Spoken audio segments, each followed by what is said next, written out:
ഓക്ക പുടുപുടാച്ചി. പുടുപുടാച്ചി നമസ്കാരം. ഞങ്ങളുടെ പ്രത്യേക ഭാഷയാണ് പുടുപുടാച്ചി. അത് ഇതൊന്നും അല്ല, വളരെ പണ്ടൊരു TV ഷോയില് ഞാനൊരു കരാട്ടക്കാരനായിട്ട് അഭിനയിച്ചു. അലക്സ് ഏട്ടനുണ്ട് കൂടെ. അതിനകത്ത് കരാട്ടെ പഠിപ്പിക്കാൻ വരുന്നവര് ഹേയ് പുടുപുടാച്ചി എന്ന് പറയുന്നുണ്ട്. അത് പുള്ളി എടുത്തുകൊണ്ട് വന്ന് ഇപ്പോഴും എന്നെ അന്ന് കാലത്തോട്ട് കളിയാക്കിക്കൊണ്ടിരിക്കുന്നതാണ് ഈ പുടുപുടാച്ചി. അലക്സ് ഏട്ടാ നമസ്കാരം. നമസ്കാരം. നമസ്കാരം. വളരെ സന്തോഷം. നമസ്കാരം. നമസ്കാരം. KL795 എറണാകുളം നോർത്ത് എന്ന് പറയുന്ന സിനിമയിൽ ഒരു ഓട്ടോ ഡ്രൈവർ ഇന്ദ്രൻ സേട്ടന്റെ അപരനാണ്. അതിനകത്ത് തനി ഇന്ദ്രൻ സേട്ടൻ എന്ന് തോന്നുന്ന ഒരാൾ അഭിനയിച്ചിട്ടുണ്ട്. അയാളാണ് ഈ നിൽക്കുന്ന ആള്. പിന്നെ പുള്ളി താടി വളർത്തി മുടി വെട്ടി വേറെ റൂട്ടിലേക്കായി. വെട്ടാതായി എന്തൊക്കെയോ ചെയ്തു. മുടി ആദ്യമേ കുറച്ചു നാൾ കഴിഞ്ഞു മുടി അങ്ങ് വളർത്തി. ആ വളർത്തിയോണ്ട് ഒരു ഗുണമുണ്ടായി. എന്താ? തുഷാരുടെ ആദ്യം ഡയറക്ടർ സിനിമയ്ക്ക് എനിക്ക് നല്ലൊരു വേഷം കിട്ടിയത്. അതെ, ആ DJ കാരനായിട്ട് ഫസ്റ്റ് സീനിൽ അഭിനയിച്ചത്. ആ സിനിമ തുടങ്ങുന്നത് ഈ കഥാപാത്രത്തെ വെച്ചാണ്. അതെ, ആർ യു റെഡി? മുടി ഒന്ന് കാണിക്കേ. സൈഡ് ഇപ്പോഴോ കുറച്ചേ ഉള്ളൂ ഇത്. ഒരു കുഞ്ഞാപ്പൻ. അതെ. പിന്നെ സുന്ദരപുരുഷൻ എന്ന് പറയുന്ന പടത്തിലാണ് ഒരു മെയിൻ വേഷം പിന്നെ ചെയ്യുന്നത്. ഞാൻ സുന്ദരപുരുഷനിലാണ് പിന്നെ ദോസ്ത് ദിലീപേട്ടന്റെ കൂട്ടുകാരനായിട്ട്. ദോസ്ത് ദിലീപേട്ടന്റെ കൂട്ടുകാരനായിട്ട്. പിന്നെ വൺ വേ ടിക്കറ്റ് പൃഥ്വിരാജിന്റെ കൂട്ടുകാരനായിട്ട്. അലക്സ് ചേട്ടന് ചെറുതായിട്ട് ആളെ പറ്റിക്കുന്നതിൽ ഒരു വലിയ വിനോദമുള്ള ആളാണ്. വലിയ ആഘോഷങ്ങൾ നടത്തുന്ന ആളാണ്. ഞങ്ങളുടെ ഒരു പ്രോഗ്രാം ഷൂട്ടിംഗ് ഇന്നത്തോടെ തീരുകയാണ്. ഇനി ഈ പ്രോഗ്രാമിന്റെ എപ്പിസോഡുകൾ ഇല്ല. ഇന്ന് ഷൂട്ട് ചെയ്യുന്നത് ലാസ്റ്റ് എപ്പിസോഡാണ്. ഇത് ലാസ്റ്റ് എപ്പിസോഡാണെന്ന് അറിയാത്ത ഒരേ ഒരാൾ ഞാനും. ആ ടോട്ടൽ ക്രൂവില് ഞാൻ ഇനിയും എപ്പിസോഡ് ഉണ്ടാകുമെന്ന് വിചാരിച്ച് അന്ന് അഭിനയിക്കാനും സ്ക്രിപ്റ്റ് എഴുതിയ കൂട്ടത്തിൽ നിൽക്കുകയാണ്. അന്നത്തെ എപ്പിസോഡിന്റെ ഷൂട്ടിംഗ് കഴിഞ്ഞ് ആ ചെങ്ങനാശ്ശേരി ഭാഗത്തുള്ളൊരു ബാറിൽ പോയി ഓരോ ബിയറും നല്ല ഭക്ഷണമൊക്കെ എന്റെ പൈസക്ക് കഴിച്ചിട്ട് 1000 രൂപ അതുവരെ ഷൂട്ട് ചെയ്ത എപ്പിസോഡിന് എനിക്ക് കിട്ടിയ 1000 രൂപ കടം കിട്ടിയത് മേടിച്ചിട്ട് നാളെ ഷൂട്ടിങ്ങിന് വരുമ്പോ തരാന്ന് പറഞ്ഞ് പുള്ളി പോയി. പിന്നെ ഷൂട്ടിങ്ങേ ഇല്ല കുറെ നാളത്തേക്ക്. വ്യത്യാസം അത് ബാക്കപ്പായി.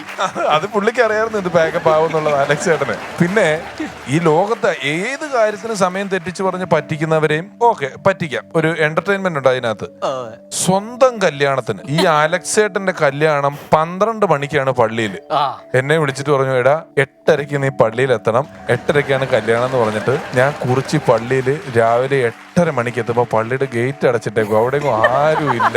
ഞാൻ അവിടെ നിന്ന് വിളിച്ചപ്പോ പറഞ്ഞു, അവിടെ ഇരുന്നോ ഞങ്ങള് 12 മണിയാവുമ്പോ എത്തിക്കോളാന്നും പറഞ്ഞു എന്നെ. അവിടെ ചെന്നപ്പോഴത്തേക്ക് എനിക്ക് ഓർമ്മ വരുന്നുണ്ടല്ലോ ശബരിമല അയ്യപ്പനെ. ഞാൻ അങ്ങോട്ട് എന്താ വെച്ചാൽ ഞങ്ങള് വണ്ടിയിൽ അങ്ങോട്ട് ഇറങ്ങുമ്പോൾ അവിടെ ഈ പള്ളിയുടെ മുറ്റത്ത് കുറെ പാറയൊക്കെ ഇങ്ങനെ കൂട്ടിയിട്ടിട്ടുണ്ട്. ആ പാറയുടെ ഏറ്റവും മുകളിൽ ഒരാൾ തണ്ടി ഇങ്ങനെ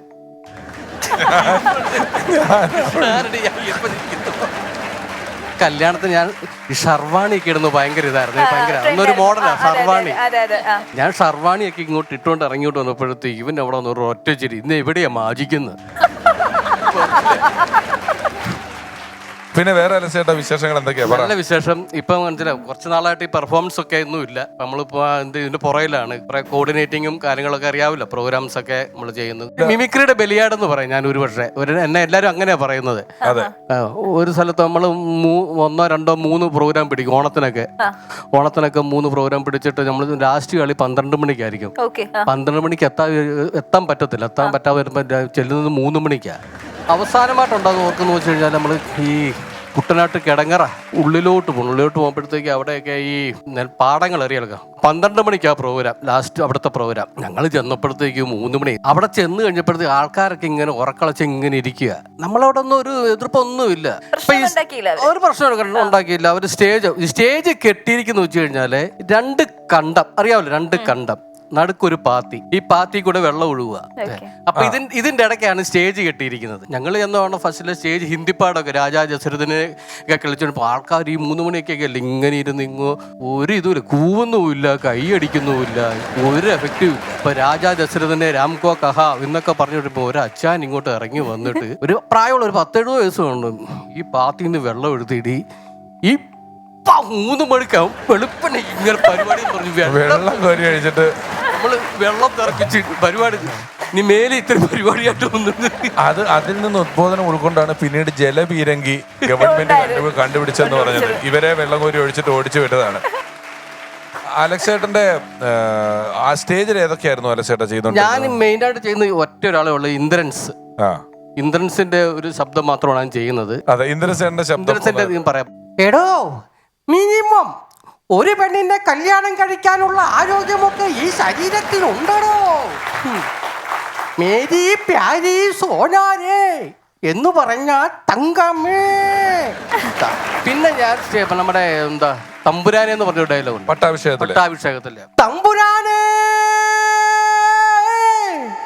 പാതിരാത്രിക്കു പാലുമായി വന്ന പെണ്ണിനെ കയറി കെട്ടിപ്പിടിക്കുന്നതാണോ കുട്ടിമാവ നിങ്ങളുടെ കുലീനത്വം? അയ്യോ, ചങ്ങനാശ്ശേരി സോണിയുടെ കല്യാണത്തിന്റെ തലേന്ന് എല്ലാവരും അവിടെ മിമിക്രി അവതരിപ്പിക്കാൻ പോയി. അപ്പൊ മിമിക്രി അവതരിപ്പിക്കാൻ പോയപ്പോ എല്ലാരും ഡയലോഗിനകത്തൊക്കെ വെറുതെ സോണിച്ചന്റെ പേരും വധുവിന്റെ പേരും ഒക്കെ കേറ്റാൻ തുടങ്ങി. ഡയലോഗ് തിലകനൊക്കെ വരുമ്പം സോണിയുടെ കല്യാണം എന്നൊക്കെ പറഞ്ഞു പറയുന്നു. ഇന്നസെന്റിന്റെ ശബ്ദം ഇരിക്കുന്ന സോണിയുടെ കല്യാണത്തിന് എന്നൊക്കെ പറഞ്ഞ് അവര് പറയുന്നു. ഈ അലച്ചേട്ടൻ വന്നിട്ട് അവിടെ ആണെങ്കിൽ കല്യാണത്തിന് അന്ന് ഹർത്താലായോണ്ട് പെണ്ണ് വീട്ടുകാർ തലേന്ന് വന്ന് ചെറുക്കന്റെ വീട്ടിൽ താമസിക്കുവാണ്. ആ വീട്ടില് അവിടെ അടുത്തതായി ഇന്ദ്രൻസ് എന്ന് പറഞ്ഞിട്ട് ഓടി വന്നിട്ട് സോണിച്ചായന്റെ മുണ്ട് പറിച്ചടി ഒന്ന് കാണേണ്ട കാഴ്ചയായിരുന്നു. എല്ലാരും ഡയലോഗ് വേറെ സംഭവമുണ്ട്. ഇവരെല്ലാരും ലാലു അലക്സിന്റെ സ്വരത്തിലൊക്കെ പുറത്ത് മിസ്റ്റർ സോണി കല്യാണം കഴിഞ്ഞ് നിങ്ങൾ വളരെ ശ്രദ്ധിക്കണം ഇങ്ങനെയൊക്കെ പറഞ്ഞപ്പോൾ എനിക്കൊരു ഡയലോഗും ഇല്ല. അപ്പോഴാണ് വന്നിരിക്കുന്നത്. അപ്പോഴല്ലേ സ്ഫടികത്തിന്റെ നിൽക്കുന്നത്. ഈ ഇതുകൂടെ ഉണ്ട്.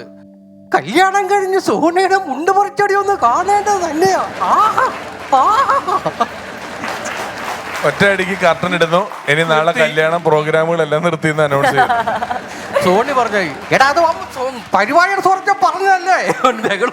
സോണി പാവം മരിച്ചുപോയി. അതെ, പിന്നെ ഇന്ന് അദ്ദേഹത്തിന്റെ നമ്മളിത് ഷൂട്ട് ചെയ്യുന്ന ദിവസം നമ്മൾ ഈ പറഞ്ഞ സോണി ചങ്ങനാശ്ശേരി മരിച്ചിട്ട് ഒരു വർഷം ആകുന്ന വാർഷികമാണ്.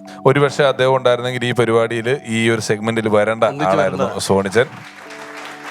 അലക്സ് ചേട്ടാ, ഒരുപാട് സന്തോഷം, നന്ദി അറിയിക്കുകയാണ്. നമ്മളെല്ലാവരും ഭയങ്കരമായിട്ട് പ്രൗഡ്, ഒരു അഭിമാനം ഫീൽ ചെയ്യുന്ന മൊമെന്റ് കൂടിയാണ്. ഒരുപാട് സ്നേഹത്തോടു കൂടിയാണ് താങ്കളുടെ ഇവിടെ സാന്നിധ്യം ഞങ്ങൾ ഇവിടെ ആഗ്രഹിക്കുന്നതും ഇവിടെ അനുഭവിക്കുന്നതും എല്ലാം. അപ്പം ഞങ്ങളുടെ ഒരു ചെറിയ സ്നേഹ സമ്മാനം നൽകാൻ ആഗ്രഹിക്കുന്നു, സ്നേഹാദരം നൽകാൻ ആഗ്രഹിക്കുന്നുണ്ട്. അപ്പം അത് ഹാൻഡ് ഓവർ ചെയ്യാനായിട്ട് രമേശ് ചേട്ടനെയും സുരഭി ചേച്ചിയും ക്ഷണിക്കുന്നു, പ്ലീസ്.